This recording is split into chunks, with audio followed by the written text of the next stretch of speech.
इस बीच भारतीय करेंसी रुपए में भारी उठापटक का माहौल बना हुआ है। शुक्रवार सुबह डॉलर के मुकाबले रुपया 81 रुपये 23 पैसे के निचले स्तर तक चला गया, जो अब तक का सबसे निचला लेवल है। हालांकि इसके बाद रुपए में कुछ रिकवरी दिखी और डॉलर का भाव फिर से 81 रुपये के नीचे आ गया। माना जा रहा है कि रुपए में गिरावट को थामने के लिए शुक्रवार को रिजर्व बैंक की ओर से बाजार में डॉलर छोड़ा गया है। सर, रिजर्व बैंक का हस्तक्षेप रुपए की गिरावट को कितना रोक पाएगा?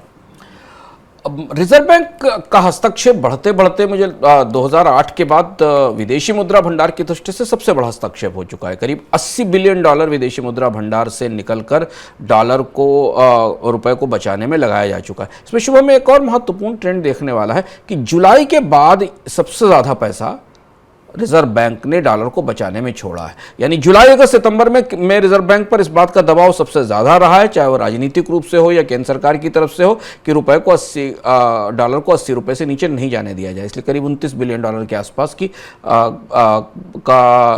कमी विदेशी मुद्रा भंडार में रुपए को बचाने की वजह से इसी दौरान आई है। और पिछले महीने भी, अगस्त के महीने में भी बड़े पैमाने पर हस्तक्षेप करना पड़ा। और आज भी हमने बाजार में देखा कि बाजार में रुपया जब 81 का स्तर पार करके 20-25 पैसे नीचे गया तो रिजर्व बैंक की तरफ से इंटरवेंशन आया। लेकिन मौजूदा हालात में विदेशी मुद्रा भंडार में जिसकी गिरावट है 7-8-9 महीने के न्यूनतम स्तर पर है, और जब डॉलर की मजबूती की ट्रेजेक्टरी साफ हो चुकी है।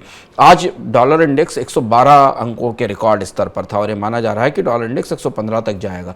तो रिजर्व बैंक को भी ये पता है कि वो एक सीमा से अधिक बाजार में दखल नहीं कर सकता। और अब वही दुविधा शुरू होती है रुपए को लेकर कि विदेशी मुद्रा भंडार का जितना इस्तेमाल रुपए को बचाने में किया जाएगा, रुपया अगले एक झटके में फिर उतना ही कमजोर होता चला जाएगा। और ये बात भले ही रिजर्व बैंक और सरकार के भीतर चर्चाओं में अलग अलग तरह से की जा रही, पर बाजार, जो शेयर बाजार है, वित्तीय बाजार है, वो इसे करीब से समझने की कोशिश कर रहा है। और कमजोर होते रुपए के कारण भारत का चूंकि आयात बिल लगातार बढ़ेगा आने वाले समय में, विदेशी मुद्रा भंडार में कमी के कारण, महंगे आयात के कारण, चालू खाते के घाटे में बढ़ोतरी के कारण पूरा का पूरा जो फॉरेन एक्सचेंज का मैकेनिज्म है, पूरा स्ट्रक्चर है, उस पर गहरा दबाव है। वो दबाव हमें अभी रुपए में दिखाई दे रहा है। और इसलिए आज भी हमने जब देखा कि रुपए में हस्तक्षेप भी हुआ, पर वही 81 के आसपास रुपया फिलहाल बना हुआ है। और रिजर्व बैंक ने भी संभल कर हस्तक्षेप किया है। ये संभावना रिजर्व बैंक ने फिलहाल खत्म कर दी है कि रुपए को 80 से ऊपर लाना चाहता है, ऐसा दिखता है आज के हस्तक्षेप से। जैसा हम लोगों ने कल के कार्यक्रम में चर्चा भी की थी कि भारत को 80, 81 रुपये, 82 रुपये के डॉलर के साथ रहने की शायद आदत डालनी पड़ेगी। सर, एक इंपॉर्टेंट चीज़ ये आपने बताया, आरबीआई की बात, हस्तक्षेप करना, डॉलर छोड़ना। अगर हम सरकार की तरफ से देखें तो क्या सरकार कुछ कर सकती है रुपए की गिरावट को रोकने के लिए? प्रत्यक्ष रूप से सरकार सिर्फ 2 ही चीजें कर सकती है। सरकार आयात का बिल कम करने की कोशिश कर सकती है, जिसका कि प्रभाव हम मनोवैज्ञानिक रूप से विदेशी मुद्रा भंडार पर रुपए की कीमत पर पड़ता है। आयात सस्ता करने की कोशिश कर सकती है, इंपोर्ट ड्यूटीज कम कर सकती है। इसके अलावा अभी फिलहाल सरकार के हाथ में तुरंत रुपए की गिरावट रोकने का कोई साधन नहीं है। और दूसरी चीज़ है कि जैसा हम लोगों ने एक इकोनॉमिकम में विस्तार से चर्चा भी की थी कि भारत में रुपए और की विनिमय दर को लेकर कोई स्पष्ट लक्ष्य नहीं है, कोई टारगेट नहीं। जैसे हम जीडीपी टारगेट करते हैं भारत में सरकार इन्फ्लेशन की रेट टारगेट करती है, भारत में सरकार बाकी और लक्ष्य रखती है, रुपए को बाजार के हवाले किया जाता है। अब इसमें जब भी कभी सरकारें हस्तक्षेप करना चाहती हैं और उनको लगता है कि राजनीतिक रूप से ये बड़ा दबाव का विषय हो गया है, तो वो रिजर्व बैंक से हस्तक्षेप करने को कहती है। पर अब ये 2008 और 2012-13 के हिसाब से अगर आप देखें तो ये साल, इसके बाद एक और साल ऐसा आया है जहां हस्तक्षेप की सीमाएं उन 2 सालों की तुलना में काफ़ी ज़्यादा आगे निकल चुकी हैं। और अब रिजर्व बैंक को रुपए की मजबूती लाने के लिए विदेशी मुद्रा भंडार का दरवाज़ा खोलने के बजाय कुछ दूसरी कोशिशें करनी होंगी कि उसे बाजार में ब्याज दरें बढ़ानी होगी। एक और महत्वपूर्ण बात है कि सरकार यदि अपना कर्ज थोड़ा कम करे तो शायद बाजार में किसी स्तर पर रुपए को सहारा देने के लिए रिजर्व बैंक को थोड़ा स्पेस मिल सकता है। हम इस पर चर्चा कर चुके हैं कि बाजार में लिक्विडिटी का क्रंच रुपए को गिरने से बचाने की कोशिशों के कारण भी आया है, क्योंकि रिजर्व बैंक लगातार बैंकों को तरलता देने की कोशिश करता है और बाजार से डॉलर खींचते समय वो रुपया वापस ले लिया जाता है, जिसकी वजह से हमने शॉर्ट टर्म रेट्स जो बैंकों के बीच लेन देन में लगते हैं उनमें हमने तेज बढ़ोतरी देखी और अभी सिस्टम में लिक्विडिटी का क्रंच बना हुआ है। रिजर्व बैंक अपनी मॉनेटरी पॉलिसी में इस पर क्या कहेगा, इस पर सबकी निगाह भी रहेगी। सर, आज भारतीय शेयर बाजार में तेज गिरावट देखने को मिली। सेंसेक्स में 1000 पॉइंट से ज़्यादा की गिरावट आई। क्या आपको लगता है कि ये जो असर है ये रुपए की गिरावट का ही है जो वित्तीय बाजार तक पहुंच गया खिसक कर? रुपए की गिरावट का असर था। एशिया के हमें सारे बाजार गिरते दिखाई दिए, यूरोप का बाजार गिरता दिखाई दिया, क्योंकि कल फेडरल रिजर्व ने बहुत स्पष्ट रूप से दुनिया की अर्थव्यवस्था के लिए कम से कम अगले 12 से 14 महीनों का आकलन प्रस्तुत कर दिया। तो इसलिए अब भारतीय शेयर बाजार में वो वास्तविकता धीमे धीमे आ रही है कि भारतीय अर्थव्यवस्था की भी आर्थिक विकास दर 6.5-7% से ज्यादा नहीं रहनी। रुपए का दबाव भारत के लिए आयात और आयात महंगा करेगा, यानी व्यापार घाटा बढ़ता रहेगा, चालू खाते का घाटा बढ़ता रहेगा। तो जो मैक्रो पिक्चर है, मैक्रो तस्वीरें हैं, वो धीमे धीमे बाजार के भीतर दिखाई देने लगी। अब इस बात पर निगाह रहेगी बाजार में कि विदेशी निवेशक किस तरह व्यवहार करते हैं। कल हमने विदेशी निवेशकों की तरफ से बड़ी बिकवाली देखी, आज और भी ज्यादा बिकवाली होने के संकेत मिल रहे हैं। हालांकि जब आंकड़े हमारे पास सामने आएंगे तब हमें पता चलेगा। पर बाजार ने आज अपना 2022 का जितना गेन था वो सब खत्म कर दिया। 2022 जनवरी से लेकर अभी तक शेयर बाजार में जिन्होंने पैसा लगाया हो था, और अगर वो बाजार से नहीं निकले होंगे तो उन्होंने जो कमाया होगा वो खत्म हो गया। बाजार का वो सारा गेन खत्म हो गया। दूसरी चीज है कि जो स्टॉक इंडेक्सेस, जो सब इंडेक्स थे, बैंक निफ्टी जैसे इंडेक्स, जिन्होंने हाल के दिनों में निवेशकों को की उम्मीद जगाई थी, उनमें हमने बहुत तेज करेक्शन और बहुत तेज गिरावट देखी। तब यहां से बाजार दोनों तरफ मूव करता हुआ दिखेगा। अगर आप वैल्यू प्रीपोजिशन के हिसाब से देखें तो 1000 पॉइंट से नीचे सेंसेक्स और 300-350 पॉइंट के आसपास गिरता हुआ निफ्टी अच्छे स्टॉक्स में खरीदारी का मौका भी देता है।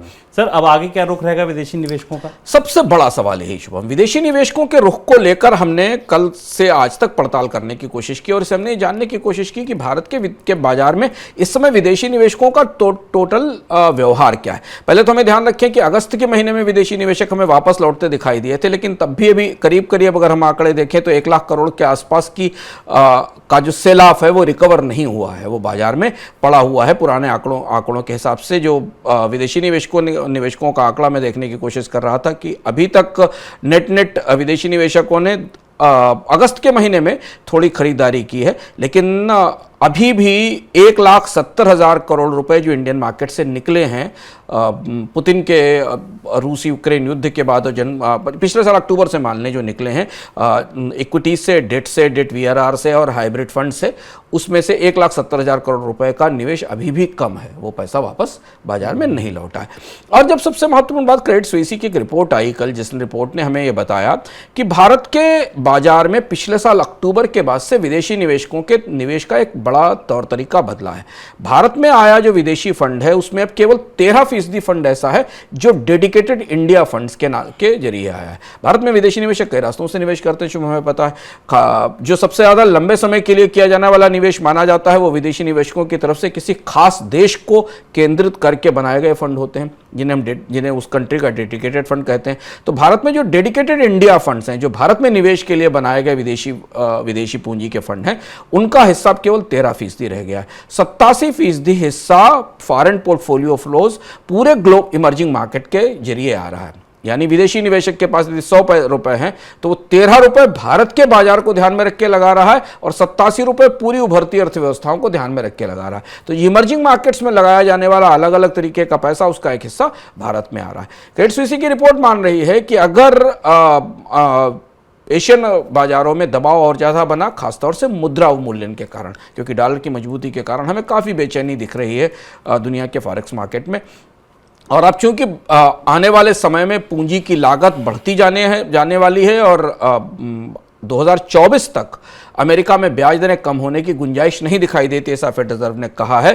तो ये 13% का पैसा तो मौजूद रहेगा। ये जो 87% का पैसा इमर्जिंग मार्केट फंड्स का पैसा है, इसके आते जाते रहने के कारण इसके बाहर निकलने की या इसके सेल ऑफ आने की का खतरा सामने दिखाई दे रहा है। और ये रुपए की विनिमय दर से, ये भारत के मैक्रो नंबर से, ये भारत में चालू खाते के घाटे से और बहुत सारी चीजों से प्रभावित होगा। तो जो ओवरऑल इमर्जिंग मार्केट्स को लेकर, जो पूरी दुनिया की उभरती अर्थव्यवस्था है, उनको लेकर अगर दुनिया का सेंटीमेंट खराब होता है, जो बात महत्वपूर्ण यहां समझने वाली हमारे लिए है कि अगर पूरी इमर्जिंग अर्थव्यवस्थाओं को लेकर दुनिया का सेंटीमेंट खराब होता है तो भारत भी उसी पाई का हिस्सा है। तो उस खराब सेंटीमेंट का असर हमें भारतीय बाजारों पर भी आने वाले समय में दिखाई देगा। तो यदि आप निवेशक हैं और शेयर बाजार में निवेश करते हैं लंबे समय के लिए तो आप इंतजार करिए 2 साल, और अगर आप जल्दी समय के लिए निवेश करते हैं तो बहुत सतर्क रहें, क्योंकि बाजार में वॉलेटिलिटी इंडेक्स बता रहे हैं कि बाजार में तेज उतार चढ़ाव आने वाले समय में रहेगा।